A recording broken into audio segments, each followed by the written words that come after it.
Hello दोस्तों। तो 10th class के सेकंड चैप्टर शुरू करने जा रहा है जिसका नाम है सना सना हाथ जोड़ी। और इस चैप्टर का जो नाम दिया है वो उन्हीं की लोकल लैंग्वेज में दिया गया है, यहाँ पे नेपाली वगैरह।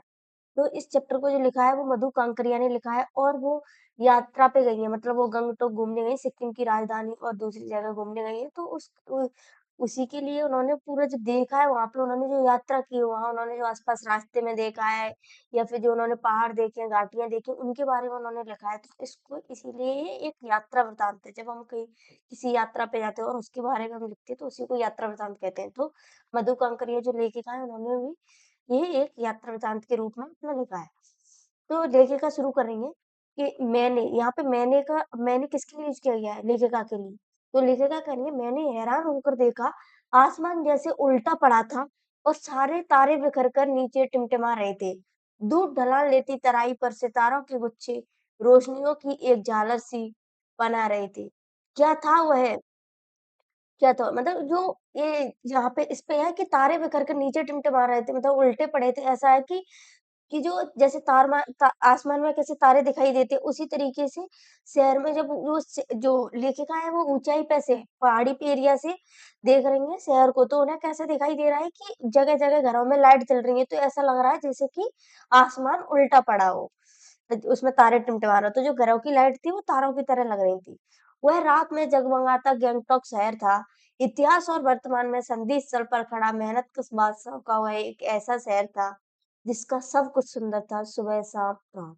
तो जो गैंगटॉक शहर है वो सिक्किम की राजधानी है। तो वो देख रही है तो वो कह रही है कि इतिहास में भी वो उतना ही फेमस था, वर्तमान में भी है और वो एक संधि स्थल है, मतलब दो लोगों के बीच की संधि का। और वो मेहनत बादशाहों का एक ऐसा शहर था, मतलब जो मेहनत कश मीन्स मेहनत करने वाले, बादशाह मीन्स राजा। ऐसा शहर था जिसका सब कुछ सुंदर था, सुबह भी सुंदर थी, शाम भी सुंदर थी, रात भी, मतलब उसका सब कुछ सुंदर था। मतलब वो हर टाइम हर टाइम देखने पर सुंदर ही लगता था। और वह रहस्यमयी सितारों भरी रात मुझ में सम्मोहन जगा रही थी, कुछ इस कदर कि उन जादू भरी क्षणों में मेरा सब कुछ स्थगित था, अर्थहीन था।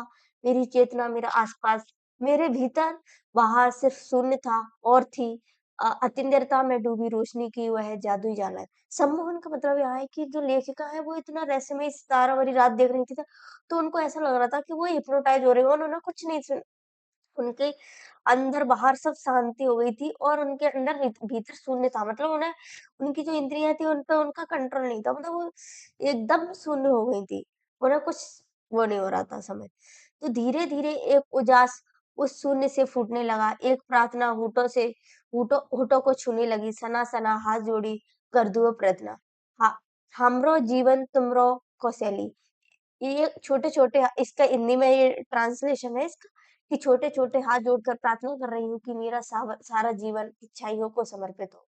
ठीक है, तो जब लेखिका मतलब धीरे-धीरे उजाला हुआ था तो उनके अंदर एक जो शून्य हो गया था वो फूटने लगा था। तो जब उनके मुँह से ये कविता निकलने लगी, जो उन्होंने आज सुबह की प्रार्थना को ये बोल मैंने एक नेपाली युवती से सीखी। मतलब जो इन्होंने साना साना हाथ जोड़ी है, जो कविता है उन्होंने सुबह-सुबह एक नेपाली औरत से सीखी थी। सुबह सुबह हमें युमथांग के लिए निकल पड़ना था, पर आँख खुलते ही मैं बालकनी की तरफ भागी। यहाँ के लोगों ने बताया था कि यदि मौसम साफ हो तो बालकनी से भी कंचनजंगा दिखती है। मतलब उन्हें सुबह-सुबह जाना था युमथांग, लेकिन जब उनकी आँख खुली तो उन्हें अचानक से याद आया कि उन्हें जो कंचनजंगा है वो देखनी। कंचनजंगा हिमालय की तीसरी बड़ी चोटी है, जिसको देखने के लिए उन्होंने उन्होंने लोगों से सुना था कि उसको देखना। तो वो जल्दी से भाग के गई बालकनी में और देख ले। पर मौसम अच्छा होने के बावजूद अ, आसमान हल्के-हल्के बादलों से आसमान हल्के-हल्के बादलों से ढका था। पिछले वर्ष की ही तरह इस बार भी बादलों के कपाट ठाकुर जी के कपाट की तरह बंद ही रहे। मतलब उन्हें जो कंचनजंगा देखनी थी, वो चोटी देखनी थी, वो उन्हें नहीं दिखी क्योंकि जो बादलों से कंचनजंगा घिरी हुई थी। तो इसी तरीके से वो कह रही है कि पिछले साल भी आई थी, तब भी उन्हें नहीं दिखी थी। मतलब जो बादलों को उन्होंने कपाट कहा है, जैसे कि बड़े-बड़े मंदिरों में जाते हैं तो उनके जो दरवाजे होते हैं, कपाट ठाकुर जी के, तो उन्होंने बताया दरवाजे जो थे, दरवाज़ों की तरह बादलों ने उसको ढक दिया था कंचनजंगा। कंचनजंगा न दिखनी थी, न दिखी, पर सामने की रकम रकम के रंग-बिरंगे इतने सारे फूल पड़े कि लगा फूलों के बाग में आ गई हूँ। मतलब रकम-रकम मतलब अलग-अलग तरीके, प्रकार-प्रकार के, भाँति-भाँति प्रकार के इतने सारे फूलों के बाग में आ गई। मतलब उनको रंग-बिरंगे फूल थे, तो उन्हें ऐसा लग रहा था कि जैसे कि वो किसी फूलों के बाग में आ गई हों। बहरहाल गैंगटॉक से 149 किलोमीटर की दूरी पर युमथांग था। मतलब गैंगटॉक से युमथांग की दूरी पूछ सकता है, तो 149 किलोमीटर थी। युमथांग यानी घाटियाँ, सारे रास्ते हिमालय की गहनतम घाटियाँ और फूलों से लदी वादियाँ मिलेंगी आपको। ड्राइवर कम गाइड जितेन नार्गे मुझे बता रहा था, क्या वहाँ बर्फ मिलेगी? मैं बचकाने उत्साह से पूछने लगती लगती हूँ। मतलब जो युमथांग जाना था वहाँ पे सारी घाटियाँ मिलेंगी। पर्वत होते हैं ऊँचे, तो उसके जो नीचे जो एरिया होता है ऐसे 2 पर्वतों के बीच का जो घाटी सी होती है, जो निचले से होता है। तो वहाँ पे क्या होता है वो ड्राइवर बोल रहा था उससे कि घाटियाँ और फूलों की लदी वादियाँ मिलेंगी। वो जो ड्राइवर है वो जो लेखिका है वो कह रही है कि ड्राइवर कम था वो, जो हमारा गाइड ज़्यादा था। उसका नाम था जितेन नार्गे। तो क्या वहाँ बर्फ मिलेगी? लेखिका उत्साह से पूछ रही है। जैसे अपन घूमने जाते हैं ना तो पूछते हैं कि क्या वहाँ बर्फ जी, क्योंकि जो मैदानी इलाके से जाते हैं लोग, वो पहाड़ी इलाकों में जाते हैं, तो वो बर्फ देखने ही जाते हैं, मतलब और सारी चीज़ें भी, मतलब बर्फ उनका मेन होता है कि बर्फ मिलेगी वहाँ देखने को, तो वो भी उत्साह से पूछने लगी, क्या वहाँ बर्फ? तो जो नार्गे है, वो बोलता है, चलिए तो जगह-जगह गर्दाए पाइन और धूपी के खूबसूरत नुकीले पेड़ों का जायज़ा लेते हुए हम पहाड़ी रास्तों पर आगे बढ़ने लगे, कि एक जगह दिखाई दी। एक कतार में लगी सफ़ेद-सफ़ेद वो पताका है। इनके जो जो जगह-जगह पर क्या थे वो पायल और दूबी के मतलब वृक्षों के नाम है, मतलब जो नुकीले पेड़ होते हैं ऐसे करके, ऐसे पेड़ होते हैं वहाँ पे जो पहाड़ी इलाके होते हैं उसमें ऐसे-ऐसे पेड़ होते हैं नुकीले टाइप से ऊपर से। तो वो रास्ते में मिल रहे थे उनको और फिर उन्होंने देखा जो लेखिका है उन्होंने देखा कि एक कतार में मतलब एक लाइन में देखा उन्होंने कि सफ़ेद-सफ़ेद पताकाएँ लगी हैं। तो सफ़ेद पताकाओं का मतलब क्या है? किसी ध्वज की तरह लहराती शांति, अहिंसा का प्रतीक ये पताकाएँ जिन पर मंत्र लिखे हुए थे। तो मतलब उनका पताकाओं पे मंत्र भी लिखे थे और ये शांति और अहिंसा का प्रतीक थी। नार्गे ने बताया जो उनका ड्राइवर था उसने बताया, यहाँ बुद्ध की बड़ी मान्यता है। मतलब वो जो सिक्किम और जो नॉर्थ ईस्ट वाला एरिया है, जो वहाँ पे बुद्ध की बड़ी मान्यता है। जब भी किसी बुद्धिस्ट की मृत्यु होती है, तो उसकी आत्मा की शांति के लिए शहर के दूर किसी भी पवित्र स्थान पर 108 श्वेत पत्रिकाएँ फहरा दी जाती है। मतलब ये है कि जब किसी की बुद्धिस्ट की मृत्यु होती है, तो क्या करते हैं, तो सफ़ेद कलर की जो सफ़ेद पताकाएँ लगा देते हैं। तो फहरा दी जाती है, नहीं इन्हें उतारा नहीं जाता और ये पताकाएँ कभी उतारी नहीं जाती है, ये धीरे-धीरे अपने ही आप नष्ट हो जाती है। कई बार किसी नए कार्य की शुरुआत में भी ये पताकाएँ लगा दी जाती है, पर वे रंगीन होती हैं। मतलब ये होता है कि जब कोई शुभ काम होता है, तो वो क्या करते हैं, रंगीन पताकाएँ लगा देते हैं। नार्गे बोलता जा रहा था, मेरी नज़र उसकी जीप में लगी हुई दलाई लामा की तस्वीर पर टिकी हुई थी। कई दुकानों पर भी मैंने दलाई लामा की ऐसी ही तस्वीर देखी थी। मतलब जो नार्गे है वो बता रहा था कि रंगीन पताकाएँ क्यों लगाई जाती है, व्हाइट पताकाएँ क्यों श्वेत पताकाएँ क्यों लगाई जाती है। तो लेकिन और जबकि जो लेखिका है उनका ध्यान कहाँ पे था, जो उसकी जीप थी उसमें दलाई लामा की तस्वीर लगी थी और वही तस्वीर उन्होंने कई दुकानों पे भी देखी थी, तो इसलिए उनका ध्यान उसकी दलाई लामा की तस्वीर पे थे। हिचकोले खाती हमारी जीप थोड़ी आगे बढ़ी, हिचकोले मीन्स थोड़े कैसे खाती हुई, उनकी जो जीप थी थोड़ी आगे बढ़ी, अपनी लुभावनी हँसी बिखेरते हुए जितेन बताने लगा। मतलब हँसी खुश होके वो बता रहा था, एक इस जगह का नाम है कबीर लॉन्ग स्टॉप, यहाँ गाइड फ़िल्म की शूटिंग हुई थी। तो गाइड फ़िल्म जो मूवी है उसकी शूटिंग हुई होगी इसीलिए वो बता रहा था।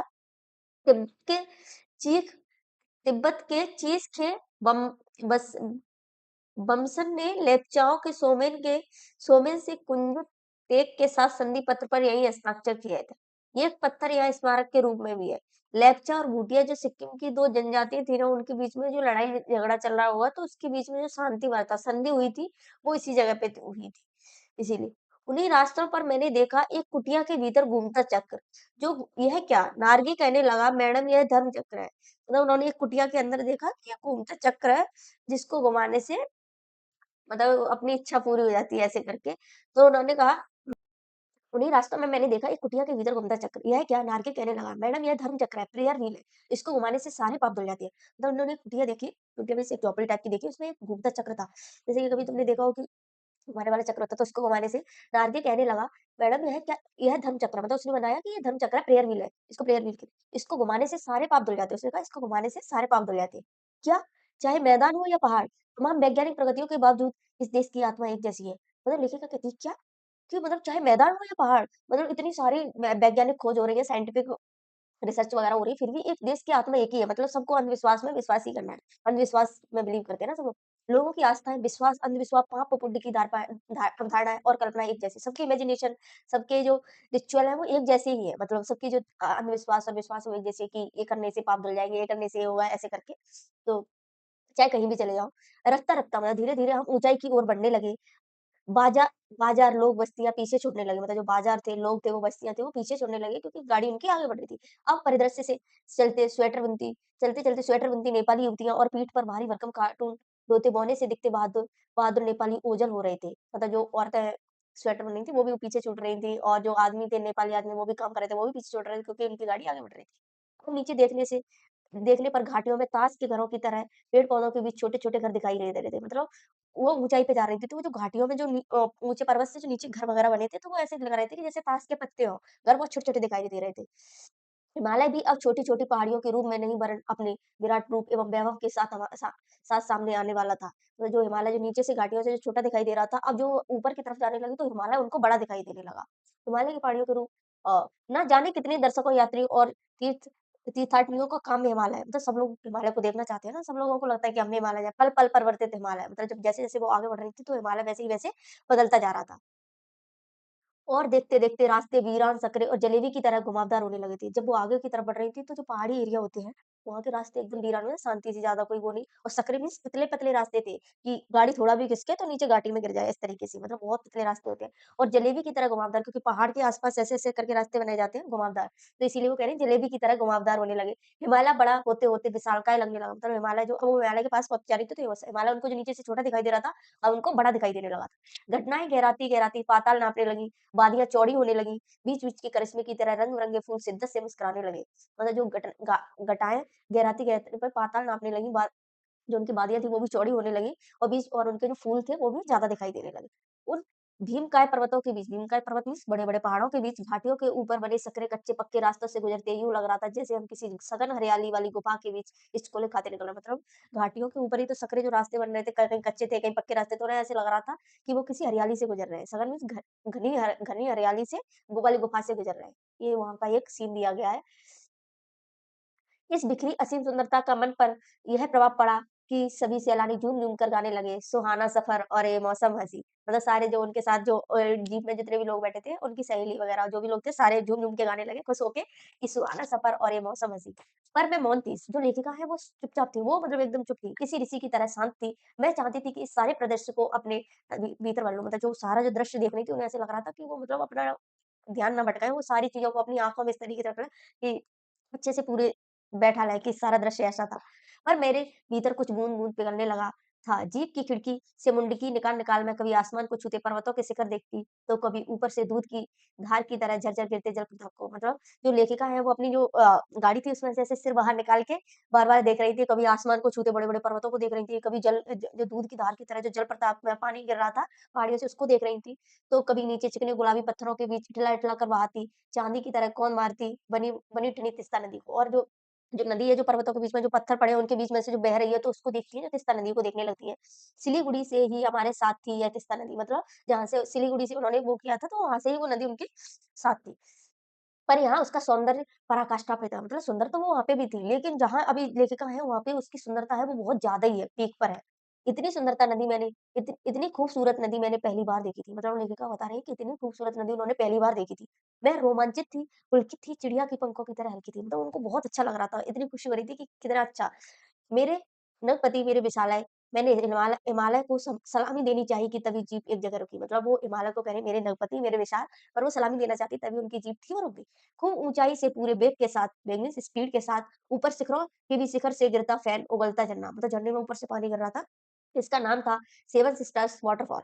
फ्लैश चमकने लगा फ्लैश चमकने लगी, सभी सैलानी इन खूबसूरत लम्हों की रंगत को कैमरे में कैद करने में मशगूल हो गए, मतलब मशगूल व्यस्त हो गए। सभी लोग वो जो सेवन सिस्टर्स वाटरफॉल था उसको देखने में व्यस्त हो गए, और सारे के सारे इसको कैमरे में फ़ोटो खींचने लगे। जैसे अपन भी जाते हैं ना कि तो बस मोबाइल निकाला फ़ोटो खींचने लगे, वैसे ही उनके जो साथी थे वो भी फ़ोटो वगैरह खींचने लगे। आदिम युग की किसी अभिशप्त राजकुमारी सी मैं नीचे बिखरे भारी भरकम पत्थरों पर बैठे झरने के संगीत के साथ ही आत्मा का संगीत सुनने लगी। मतलब आदमी में ऐसे किसी यूपी राजकुमारी को कोई श्राप लगा हो तो वो शांति से बैठी-बैठी सोच रही थी, वैसे ही जो लेखिका है वो भी ऐसे ही पत्थरों भारी भरकम जो पत्थर है उनके बीच पे बैठ के जो झरने का संगीत झरने गिर रहा है उसकी आवाज़ को सुनने लगी।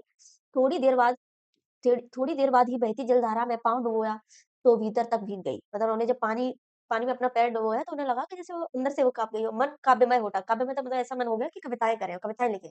सत्य और सौंदर्य को छूने लगा। मतलब उनके अंदर कविताएँ आने लगी, सुंदरता को लेके, सौंदर्य में सुंदरता। जीवन की अनंतता का प्रतीक हुआ झरना, उन अद्भुत अनूठे क्षणों में मुझ में जीवन की शक्ति का एहसास हो रहा था। इस कदर प्रतीत हुआ कि जैसे मैं स्वयं भी देश और काल की सरहदों से दूर बहती धारा बहने लगी हूँ। मतलब जब उनको अंदर से ऐसे लगने लगा कि उनके अंदर से जो बुराई सारी खत्म होने लगी है, पाप वगैरह, उनको ऐसा लग रहा था कि कोई देश के बीच में कोई सरहद नहीं है, सब अच्छा ही अच्छा है। भीतर की सारी तामसिकताएँ मतलब सारी बुराइयाँ और दुष्ट वासनाएँ इस निर्मल धारा में बह गई। उनको उनकी जो अंदर की बुराइयाँ थी, सब जो बुरी भावनाएँ होती हैं, वो सब उनको ऐसा लग रहा था कि सारी उनकी ये पानी के साथ बह रही हैं। मन हुआ कि अनंत समय तक ऐसे ही बहती रहूँ, सुनती रहूँ इस झरने की पुकार को। मतलब उनको ऐसा लग रहा था कि वो कभी ना यहाँ से जाएँ, बस यहीं बैठ के अनंत काल तक हमेशा के लिए यहाँ बैठ के इस झरने की आवाज़ को सुनते रहें। पर जितेन मुझे ठेलने बोलने लगा, "आगे इससे भी सुंदर नज़ारे मिलेंगे।" मतलब उसने कहा कि मैम इससे भी आगे चलो, आगे इससे भी सुंदर नज़ारे मिलेंगे। अनबनी सी मैं उठी, मतलब बिना मन के मैं उठी और थोड़ी देर बाद ही फिर वही नज़ारे आँखों और आत्मा को सुख देने वाले। मतलब जब वो चलने लगी तो उन्हें फिर से वैसे ही नज़ारे मिलने लगे। आत्मा और उनकी आँखों को बहुत ही सुंदर लगने लगी। कहीं चटक हरे रंग का मोटा कालीन ओढ़े, तो कहीं हल्का पीलापन लिए, तो कहीं पलस्तर खुदी दीवार की तरह पथरीला और देखते ही देखते परिदृश्य से सब छू मंतर, जैसे किसी ने जादू की छड़ी घुमा दी हो। मतलब जो यहाँ पे मोटा काली रोड है मतलब ये जो पहाड़ थे कहीं-कहीं तो ऐसा लग रहा था कि मोटा काली रोड कि एकदम से हरे पहाड़ आ गए, कहीं किसी पे एकदम बर्फ जमी हुई आ गई, कहीं किसी पहाड़ के ऊपर पथरीला है मतलब कम पेड़ है, तो उनको ऐसा लग रहा था एक परिदृश्य को उन्होंने डिस्क्राइब किया है। जैसे किसी ने जादू उनको ऐसा लग रहा था कि जैसे किसी ने जादू की जड़ी घुमा दी हो, सब कुछ पल-पल में बदल रहा था। सब पर बादलों की एक मोटी चादर, सब कुछ बादलमय और सबके ऊपर बादलों की परत थी, तो ऐसा लग रहा था कि सब कुछ बादलमय है। चित्र लिखित सी मैं माया और छाया के इस अनूठे खेल को भर-भर खेल आँखों देखती जा रही थी। प्रकृति जैसे मुझे सयानी बनाने के लिए जीवन रहस्य का उद्घाटन करने पर तुली थी। मतलब जैसे-जैसे वो इस धीरे-धीरे धुंध की चादर थोड़ी छटी। मतलब जो धुंध थी मतलब थोड़ा धुंधला-धुंधला होगा वो जब हटने लगा, अब वहाँ पहाड़ नहीं, 2 विपरीत दिशाओं से आते छाया पहाड़ थे। मतलब जो पहाड़ थे उनकी छाया पड़ रही थी, तो उनको ऐसा लग रहा था थोड़ी देर बाद कि वे छाया पहाड़ अपने सिर स्वरूप में मेरे सामने थे। मतलब जो छाया पड़ रही थी पहले उनके, अब वो बड़े से दिखाई देने लगे थे। जीप थोड़ी देर के लिए रुकवा दी गई थी। मैंने गर्दन घुमाई, सब ओर जैसे जन्नत बिखरी पड़ी थी। मतलब उन्होंने जीप रुक गई तो उन्होंने पीछे देखा तो उन्हें जन्नत से फ़ील हुआ, ऐसे लगा कि वो स्वर्ग में आ गई हों। नज नज नज़रों की नज़रों के छोर तक खूबसूरती ही खूबसूरती मतलब जहाँ तक नज़र जाती थी वहाँ तक सब खूबसूरत ही खूबसूरत दिखाई दे रहा था। अपने को निरंतर दे देने की अनुभूति कराते पर्वत, झरने, फूलों, घाटियों और वादियों के दुर्लभ नज़ारे, वहीं कहीं लिखा था थिंक ग्रीन। मतलब ये सारे जो नज़ारे थे उनके बीच में कहीं पोस्टर पे लिखा था थिंक ग्रीन।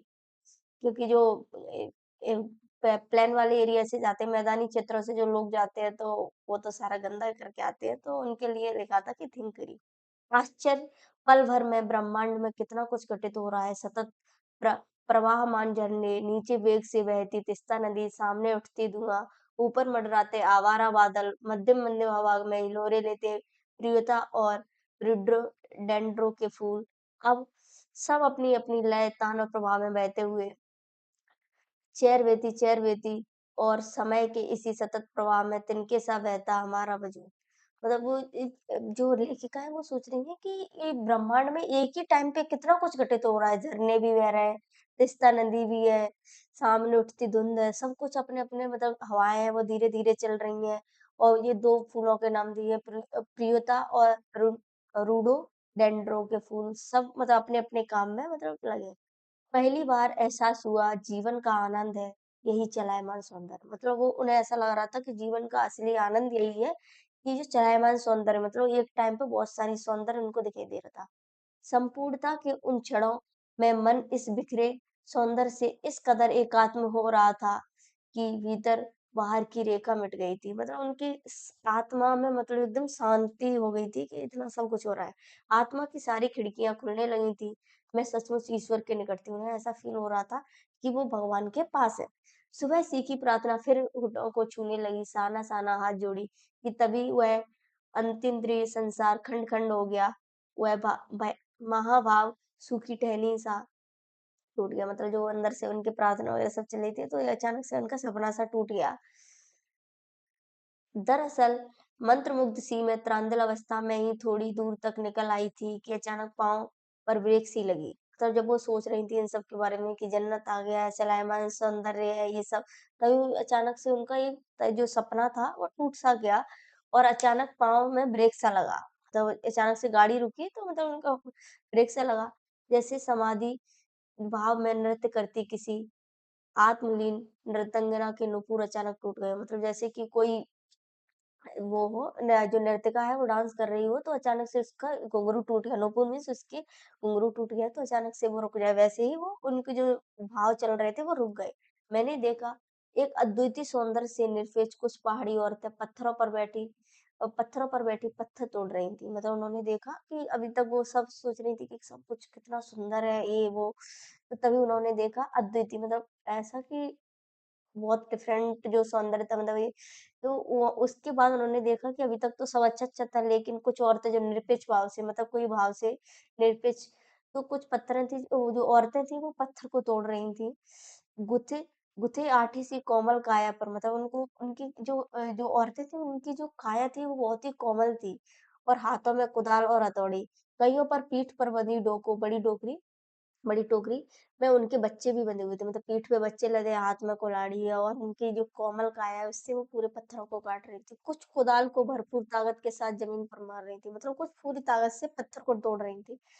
इतने स्वर्गीय सौंदर्य, नदी फूलों और वादियों झरनों के बीच भूख, मौत, दैन्य और जिंदा रहने के लिए यह जंग मात्र तो और श्रम साधना साथ-साथ मतलब वो कह रही थी कि यहाँ इतना सुंदर सब स्वर्ग जैसा लगता है, वहाँ पे कुछ ऐसा भी होगा। यहाँ पे लोग भूख भूख से जूझ रहे हैं, भूख के लिए ये सब कर रहे हैं, अपनी भूख मिटाने के लिए ही तो ये सारे काम करते हैं। मातृत्व और श्रम साधना वहीं पर खड़े BRO board board road organisation के एक कर्मचारी से पूछा मैंने, "ये क्या हो रहा है?" उसने चुगलबाजी के अंदाज में बताया, "जिन रास्तों से गुजरते हुए आप हिम शिखरों से टक्कर लेने जा रही हैं, उन्हीं रास्तों को ये पहाड़िनें चौड़ा बना रही है। मतलब आप जिस रास्ते से आए हो, उस रास्ते को चौड़ा करने के लिए ये पहाड़िनें वो काम कर रही हैं। बड़ा खतरनाक कार्य होगा।" यह मेरे मुँह से पक्षात्मक अचानक से उनके मुँह से निकल गया कि बड़ा खतरनाक काम होगा। वह संजीदा हो गया, कहने लगा, "पिछले महीने तो एक की जान भी चली गई थी।" मतलब वो फिर सीरियस मोड में आ गया और कहने लगा कि पिछले महीने तो एक औरत की जान भी चली गई थी। बड़ा दुस्साध्य कार्य है। पहाड़ों पर रास्ता मतलब बहुत कुछ काम है। पहले डायनामाइट से चट्टानों को उड़ा दिया जाता है, फिर बड़े-बड़े पत्थरों को तोड़-तोड़ कर एक आकार के छोटे-छोटे पत्थरों में बदला जाता है। मतलब पहले बड़े पत्थर को डायनामाइट से तोड़ा, फिर उनको छोटे-छोटे बनाए, फिर बड़े से जाले में उन्हीं लंबी पट्टी की तरह बिठाकर कटे रास्तों पर बाड़े की तरह लगाया जाता है और ज़रा सी चूक और सीधा पाताल प्रवेश। मतलब अगर तुमसे थोड़ी भी भूल हो गई, तो तुम सीधा तुम्हारा पाताल प्रवेश मीन्स तुम सीधा चले जाओगे इस दुनिया से। और तभी मुझे ध्यान आया, उन्हीं रास्तों पर एक जगह सिक्किम सरकार का बोर्ड लगा था, जिस पर बड़े-बड़े अक्षरों में लिखा था, ever wonders who defied death to build these roads. मतलब इसका हिंदी ट्रांसलेट ऐसे ये है कि आप ताज्जुब करेंगे, पर इन रास्तों को बनाने में लोगों ने मौत को झुठलाया है। एकाएक मेरा मानसिक चैनल बदला, मतलब उनका ये दिमाग घूम गया, मन पीछे घूम गया। इसी प्रकार एक बार पलामू और गुमला के जंगलों में देखा था, मतलब जो झारखंड गई थी पलामू तो उन्होंने वहाँ पे देखा था कि पीठ पर बच्चों को कपड़ों से बांधकर पत्तों की तलाश में वन-वन डोलती आदिवासी युवतियाँ और उन्होंने इसी तरीके से पलामू जब झारखंड गई थी तो वहाँ पे लोगों को देखा था कि प प बच्चे को पीछे बाँधे हुए हैं पीठ पर और कपड़े से बाँध कर मतलब वो वन-वन मतलब वहाँ पे औरतें हैं वो घूम रही हैं। उन आदिवासी युवतियों के फूले हुए पाँव मतलब पैर उनके फूल गए हैं और इन पत्थर तोड़ती पहाड़ियों के हाथों में प्लेट हाथ है मतलब जो कुछ थोड़ा हार्ड काम करते हैं ऐसे ठोकने पीटने का तो उनके हाथों में ठेट पड़ जाती है ऐसे थोड़ा हार्ड हार्ड सा हो जाता है जो सॉफ्ट होता है हाथ लेकिन जो हार्ड काम करते हैं मतलब जो वो उठाने पटाने का जो भारी भारी सामान उठाते हैं तो उनके हाथों पे ठेट पड़ जाती है वैसे ही उनकी पहाड़ियों के हाथों में ठेट पड़ गई थी एक ही कहानी कह रहे थे मतलब जो पलामू की औरतें थी वो भी मेहनत कर रही थी और यहाँ की जो औरतें थी पहाड़ियाँ थी वो भी औरत मतलब वो भी कठिन काम कर रही थी। तो दोनों की कहानी एक ही थी। कि आम ज़िंदगियों की कहानी हर जगह एक सी है कि सारी मलाई एक तरफ, सारे आँसू, अभाव, यातना और वंचना एक तरफ। मतलब सारी मलाई का मतलब है कि सब सुंदरता थी वो एक तरफ और जो सारे उनके दुःख थे वो एक तरफ है। और तभी मेरी सहयात्री मणि और जितेन मुझे खोजते-खोजते वहाँ तक आ गए थे। मतलब उनकी जो सह-यात्री मतलब उनकी जो दोस्त थी मणि, वो भी और जितेन जो उनका ड्राइवर था, वो उन्हें खोजते-खोजते वहाँ पे आ गए। मुझे गमसीन देख जितेन कहने लगा, "मैडम ये मेरे देश की आम जनता है, इन्हें तो आप कहीं भी देख लेंगी। आप इन्हें इन्हें नहीं पहाड़ों की सुंदरता को देखिए, जिसके लिए आप इतने पैसे खर्च करके आई हैं।" तो मतलब जितेन था वो कहने लगा कि ये तो देश की आम जनता है, इसको तो आप कहीं भी देख लेंगी, लेकिन आप जिसके लिए पैसे खर्च करके आई हो, उसको देखो पहाड़ों की सुंदरता को। अ, आगे है कि ये देश की आम जनता ही नहीं, जीवन के प्रति संतुलन भी है, ये वेस्ट एंटरप्रेन्योर है। कितना कम लेकर इस समाज को कितना अधिक वापस लौटा देती है। वेस्ट वेस्ट एट रिपेइंग का मतलब है कि कितना ये कम लेती है। किसी भी काम करने के लिए कितना ही कम लेती है, लेकिन समाज को कितना कुछ देती है, कि बाहर वहाँ जाने वालों के लिए रास्ता बना रही है, तो कितना कुछ कर रही है समाज के लिए। मन ही मन सोचा मैंने। हम वापस जीप की ओर मुड़ने लगे कि तभी मैंने देखा, बेशर्म सुंदरियाँ किसी बात पर इस कदर खिलखिलाकर हँस पड़ी थी कि जीवन लहरा उठा था और सारा खंडहर ताजमहल बन गया था। मतलब जब उनकी जीप आगे बढ़ने लगी तो उन्होंने देखा कि वो औरतें किसी बात को लेके हँस रही। तो उनके अंदर जो लेखिका थी उनके अंदर अभी जो भाव उत्पन्न हो रहे थे कि कितना कुछ कर रही है, कितना जब उन्होंने उनको हँसता हुआ देखा तो जो अभी उनके अंदर खंडहर बन गया था मतलब, तो वो अचानक से वो इतनी खुश हो गई कि वो ताजमहल ताजमहल सा बनने लगा मतलब वो भी खुश होने लगी कि अच्छा है।